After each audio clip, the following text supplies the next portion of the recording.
मुंबईमध्ये मालाडच्या कुरार विलेजमध्ये गोळीबाराचा थरार सीसीटीव्हीत कैद झालाय। 27 नोव्हेंबरला घडलेल्या या घटनेत एक रिक्षा चालक जखमी झाला होता।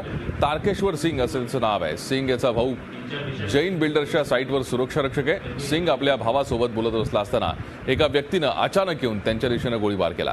यात सिंग यांच्या कमरेत गोळी लागली। या प्रकरणी अज्ञात आरोपी विरोधात गुन्हा दाखल झालाय।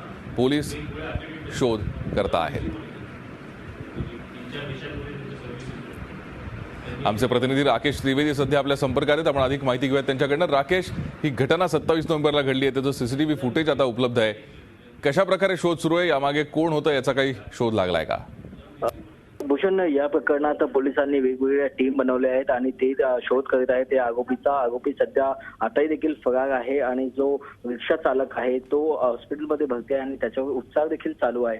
सध्या पोलिसांचं म्हणणं आहे की तो जो आरोपी आहे तो बहुतेक एखादा तिकडे जे डेव्हलपर्स आहेत, बिल्डर आहेत, त्यांच्यात भीती घालण्यासाठी तिकडे आला असेल आणि म्हणून त्याप्रमाणे ते चौकशी करत आहे की या जो बिल्डर आहे त्यांची कोणाशी दुश्मनी होती आणि त्या अँगलने देखील ते सध्या तपास करीत आहेत। भूषण, नक्कीच राकेश, धन्यवाद या सविस्तर माहितीसाठी। आपण या दृश्यांमध्ये पाहू शकतो या व्यक्तीने अत्यंत जवळ हा गोळीबार केला आणि ती व्यक्ती पळून गेली। पोलीस आता या व्यक्तीचा शोध घेत आहेत।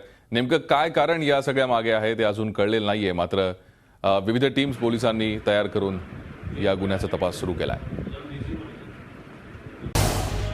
झी 24 तास रहा एक पाऊल पुढे।